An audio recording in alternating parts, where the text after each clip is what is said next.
Muy bien, el sistema esquelético, también llamado sistema óseo. El sistema esquelético básicamente está formado por un tejido óseo que tiene las siguientes características. El tejido óseo es un tejido conectivo con abundante matriz extracelular. Es un tejido obviamente muy vascular. Es un tejido resistente a la tensión y básicamente deriva del mesodermo. Hay que decir que los huesos están cubiertos por una capa externa que se llama periósteo e internamente por el endostio. En cuanto a la célula del tejido óseo, tenemos a las células osteogénicas, también llamadas osteoprogenitoras o también llamadas células stem cell, que vendría a ser la célula madre. Esta célula osteogénica dará origen a los osteoblastos, que es la célula joven del tejido óseo. Esta célula produce colágeno, es la célula que produce la parte orgánica del hueso, o sea, la oseína, la porción orgánica del hueso, también llamada oseína. Ya por eso que está encargado de la osificación y además está encargado de la mineralización. En tercer lugar vienen los osteocitos, que es la célula madura o la célula representativa del tejido óseo. Esta célula tiene función de nutrición del hueso.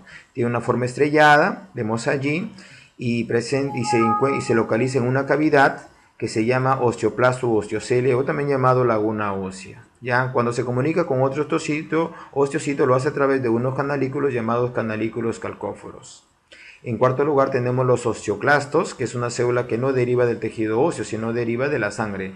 Es una célula gigante porque está formada por 50 monocitos, por eso aquí dice es una célula gigante, multinucleada, presenta muchos núcleos y está encargada básicamente de la resorción ósea, o sea, de la degradación del hueso, de la destrucción del hueso.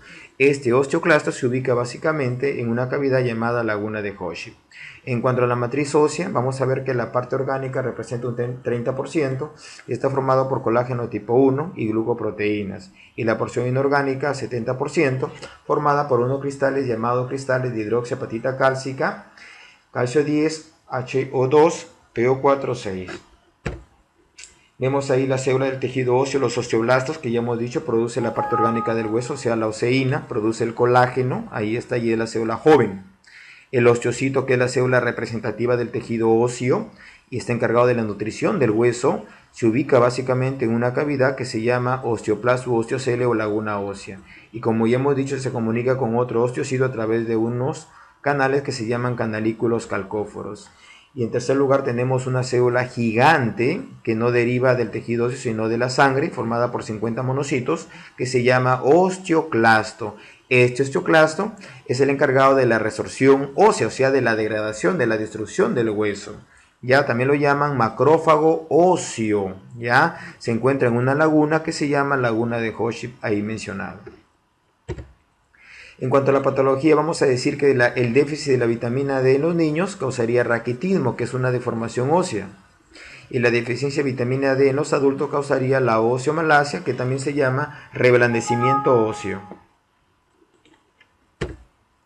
La osteoporosis es la disminución de la matriz ósea. Básicamente se origina, por ejemplo, en las mujeres posmenopáusicas, donde va a causar fracturas, mientras que la osteopetrosis causaría los huesos de mármol.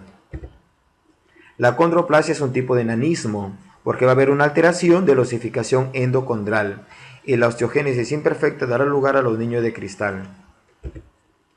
En cuanto a la matriz ósea, o también llamada sustancia intercelular, habíamos dicho que la porción inorgánica representa un 70-80%, y aquí vamos a ver la sal más abundante del hueso, que se llama fosfato de calcio, en un 85%. En segundo lugar, carbonato de calcio 10%, luego sulfato, magnesio, sodio, potasio 5%.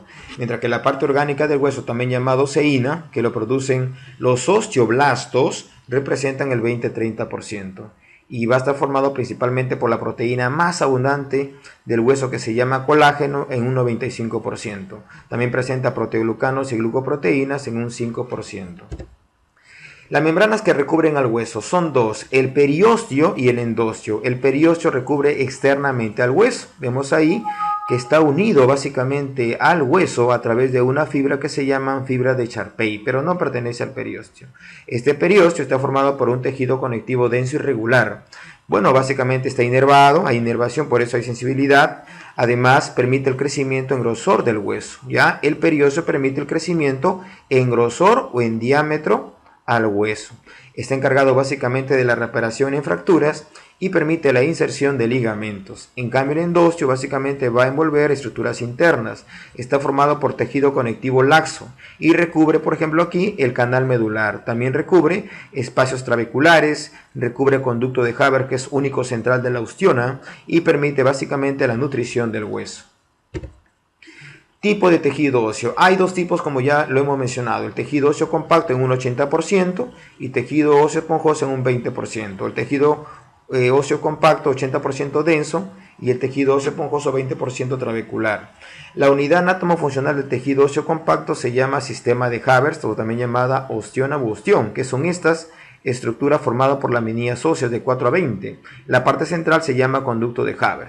Este sistema de Haber, que es la unidad anatomofuncional del tejido óseo compacto, está formado por el conducto de Haber y los canales de Wolman, que unen dos ostionas, por donde pasan obviamente los vasos sanguíneos. Básicamente el tejido óseo compacto se encuentra en la diáfisis de los huesos largos, mientras que el tejido óseo esponjoso, 20%, tiene como unidad anatomofuncional a las trabéculas. Vemos ahí, y el espacio dejado por las trabéculas se localiza ahí la médula ósea roja, que está encargado obviamente de la hematopoiesis, o sea, la formación de sangre. Normalmente el tejido óseo esponjoso se ubica en las epífisis de los huesos largos, en los extremos. Vemos ahí rápidamente variedades de tejido óseo, ¿no? Variedades de tejido óseo.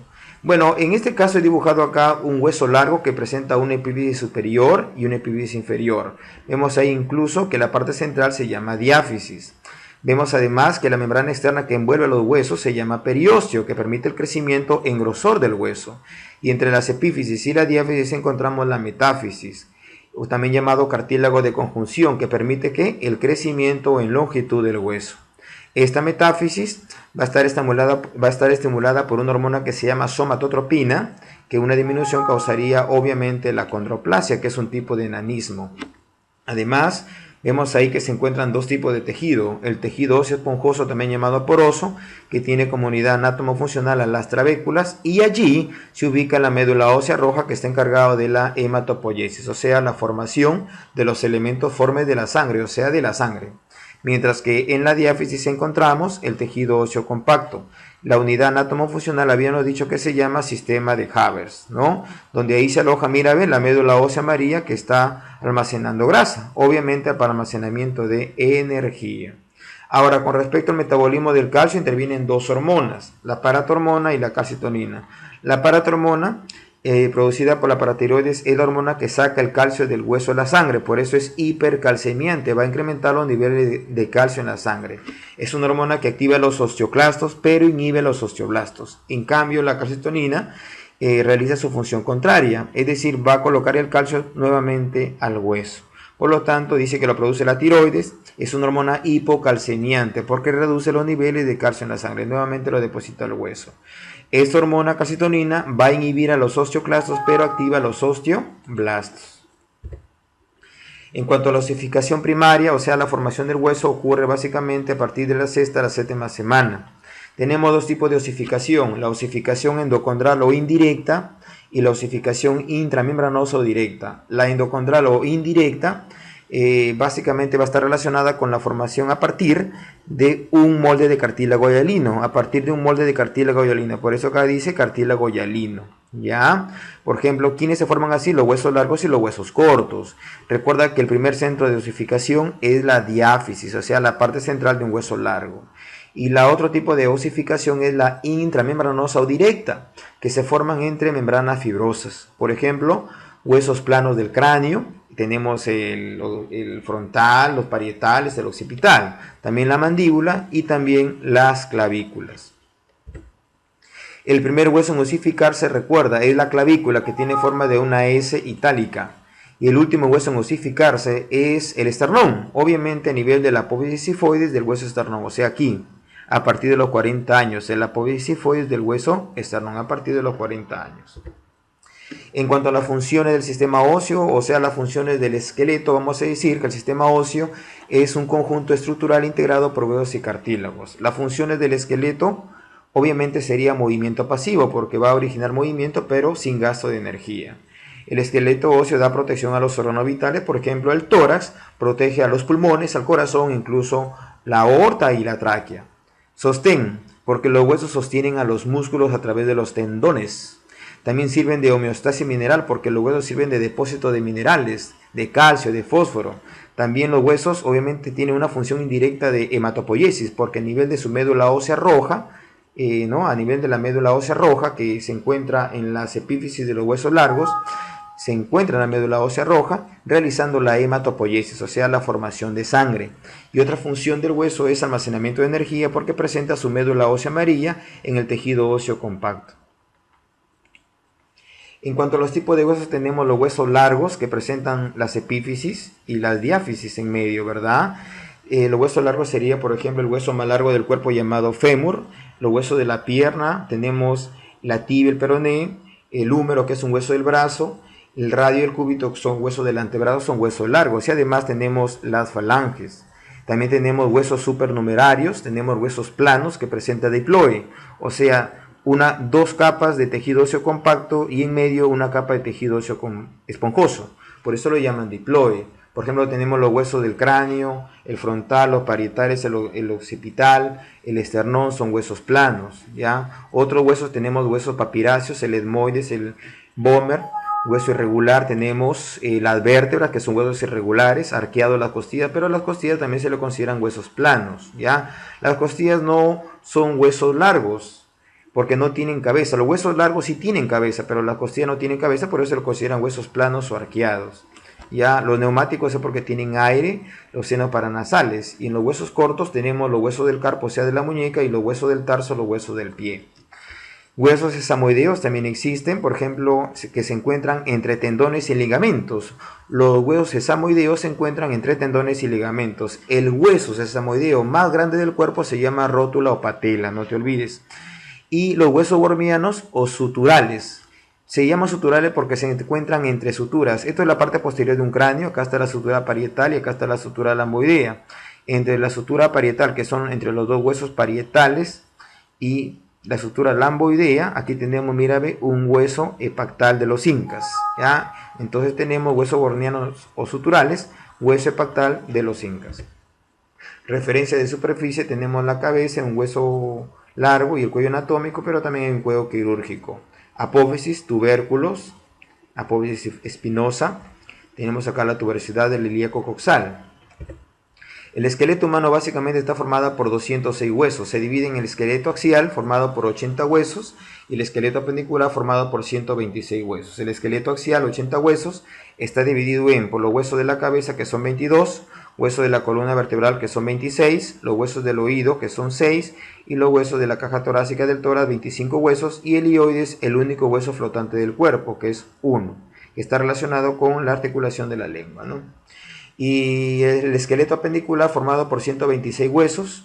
Tenemos los huesos del miembro superiores, son 64 huesos, y huesos del miembro inferiores, 62 huesos. Aquí también vemos aquí la distribución general del esqueleto humano. El esqueleto axial, formado por los huesos de la cabeza, que está formado por el cráneo con sus 8 huesos y la cara con sus 14 huesos, el hioides, que es 1, los huesecillos del oído, que son 6, la columna vertebral, que son 26, y el tórax, que son 25. En total suman 80 huesos. Y el esqueleto apendicular, como ya lo hemos dicho, formado por 126 huesos, está formada por la cintura escapular, que son 4 huesos, las extremidades superiores, 60 huesos, cintura pélvica, 2 huesos formados por los 2 huesos coxales o ilíacos, y las extremidades inferiores, 60 huesos.